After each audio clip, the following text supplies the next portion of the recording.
Well, you can hear me on the radio. You wanna turn me on, turn on your stereo. Okay guys, we've had a cold front blow through. It was like 75 degrees and then it dropped down to like 45 degrees. It's pretty chilly right now. Anyway, it's also kind of drizzling. I bought this 17-foot antenna whip. Now I'm going to give credit to QRP School channel, the YouTube channel QRP School Cliff. He kind of gave me the idea for this. So what we're doing today, I'm going to show you this 17-foot whip.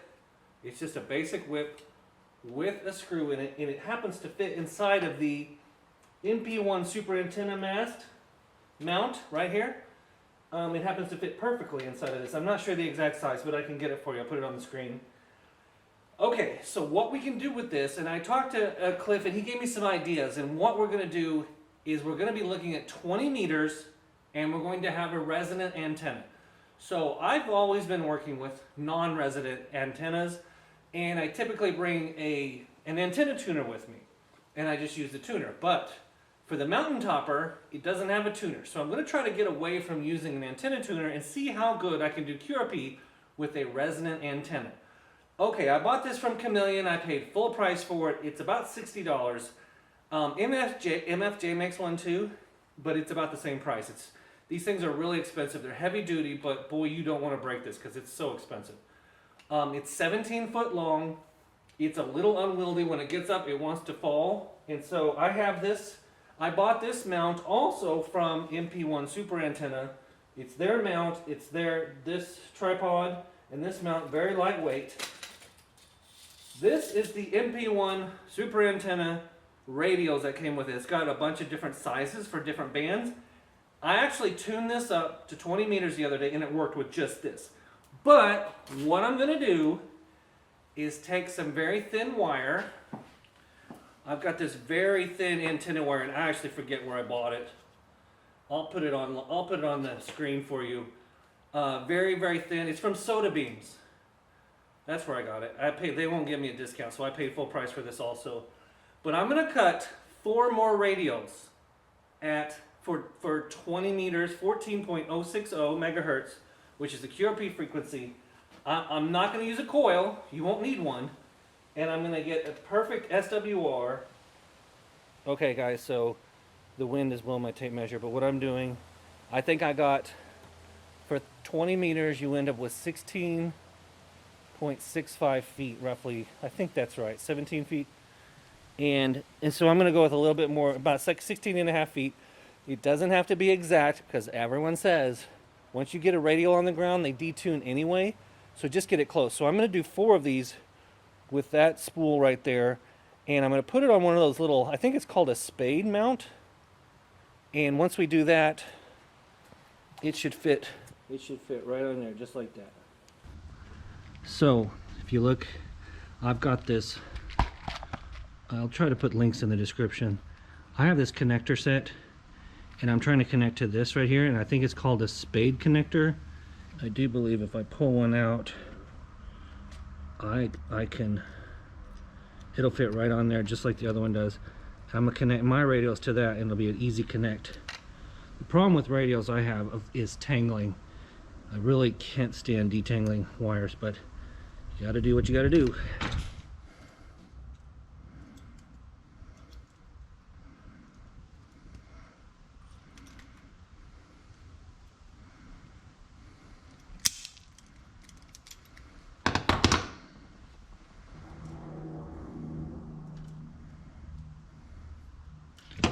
I'm just going to take all these radials. I'm just going to take all these 4 radials, bind them together into one, because there's only one terminal under there. Now, I like to get a good connection, so I'm going to solder it anyway. I'm going to squeeze it and solder it.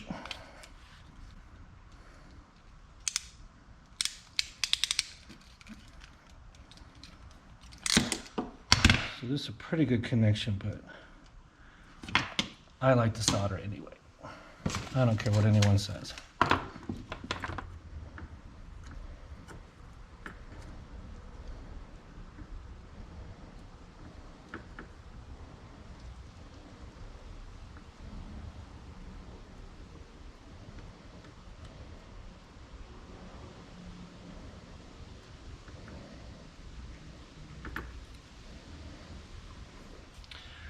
Now I will admit I am engaging in a little bit of overkill now, but I'm going to make sure these things don't come apart by putting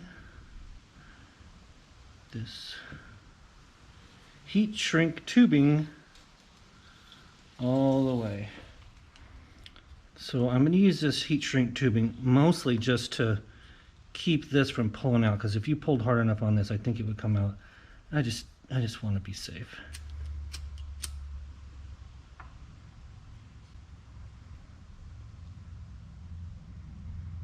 That might not be pretty, but it'll provide some protection if that were to come out. So I wanted to talk for a minute about the MP1 super antenna. So what it is it's got two connectors here, but it's a coil, and you adjust the coil like that. But it comes with this tiny little top part, which isn't long enough. I couldn't get it to tune. It's only about 4 or 5 feet. I couldn't get it to tune. So this can still be used if I wanted to. This coil. And this would fit right in here in the super antenna with this giant 17-foot. And I saw an article online where someone did that. But today I'm only doing 20 meters and I don't need that coil. So that's going to be a really easy and fast setup for me when I get out in the field. So I haven't extended it yet. I just attached that brand new radials. They fit perfectly, right? This spade goes right on there. That's not on tight enough. This tubing was too big. Anyway, so now all I need to do, I'm going to try it without the MP1 super antenna radials. Just these 4 that I just cut, and see if we can get a low SWR just with these. Then I'll try the other one also and see what else happens. All right, let's spread these out in a star pattern.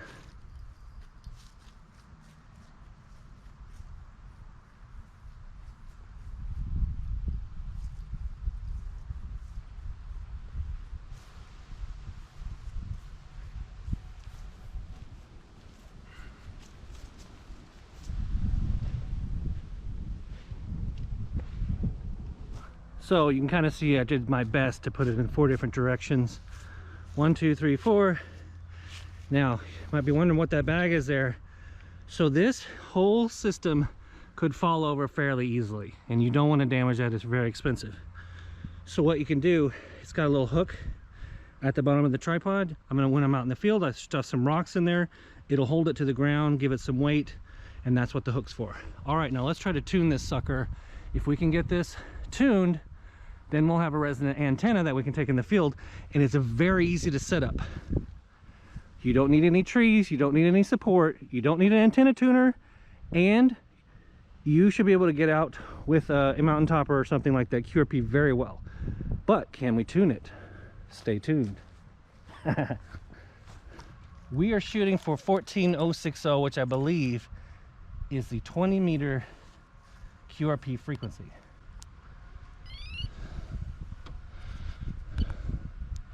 I happen to already be on 14060. Oh my God, look at that.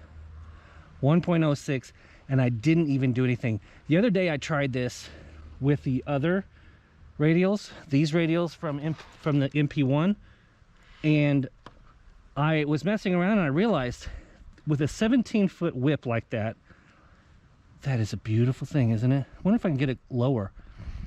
With a 17-foot whip like that, I had to bring down one of the connectors, one of the sections, about halfway.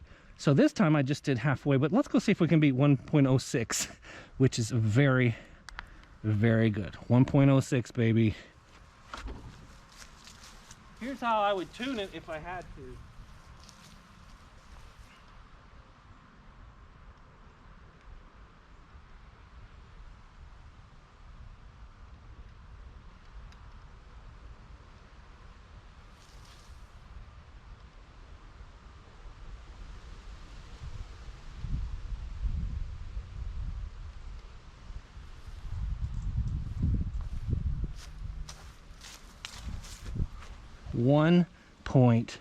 .02. It doesn't get any better than that. Okay, what I'm gonna do, I'm gonna hook up. See, I don't even need this now. I don't think I need this. It would probably help especially if I did other bands, but we're just shooting for 20 meters. I can go out 1.02. Beautiful, beautiful thing. All right, I could go out in the field with that setup, no coil, no worries. I would like to have an antenna tuner with me. I happen to have bought one that's coming in the mail. That's very small. Let's see if we can make a contact with that on the...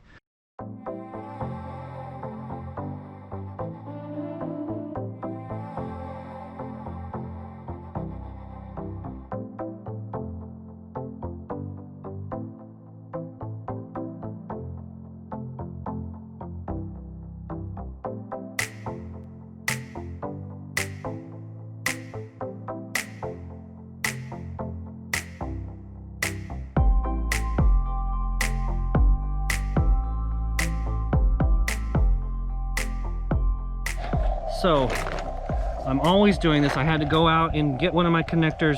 By the way, all this stuff, look on my description of this video to see it out there. So I need this connector. This radio does not have a speaker, so you have to add one. And this is a rechargeable one. It uses one of those like old phone cord types. It also doesn't have a volume control, so I had to add this piece in the middle here. It's annoying. I wish it had a speaker, but it doesn't. Also, the presets in the Mtn Topper are for the QRP frequencies, so when I went to 20 meters, it had 14060 in here, so it was all ready to go. So let's call CQ. I'll check the reverse beacon network, and if someone happens to come back, I'll go ahead and have a little QSO. But more than anything, I've never used, I rarely use resonant antennas. And the reason is because I'm outside a lot so much, and I'm throwing it into trees, and I don't have a way to shorten and lengthen the wire, but this telescopic whip, however, is pretty easy to do that with. So I'm very excited about this antenna. All right, let's call CQ.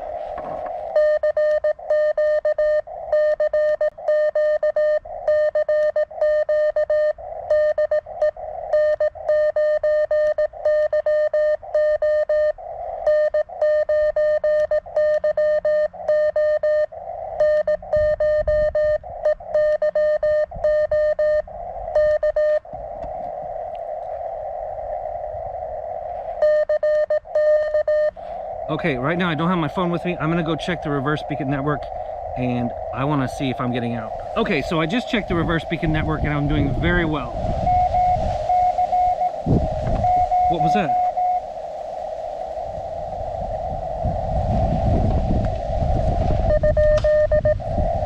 It's getting chilly out here, man. My antenna is swaying.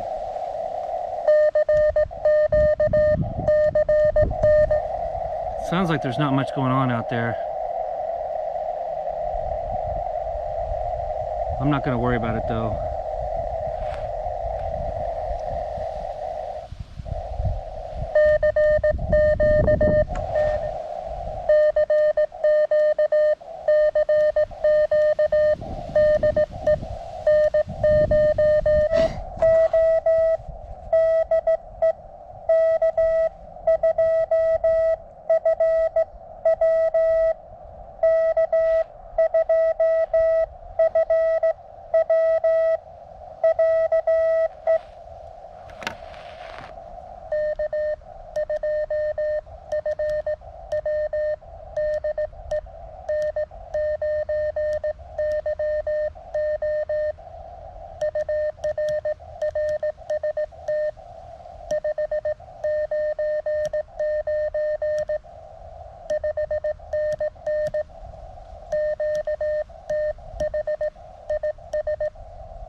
579 with 2 or 3 watts.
That was awesome.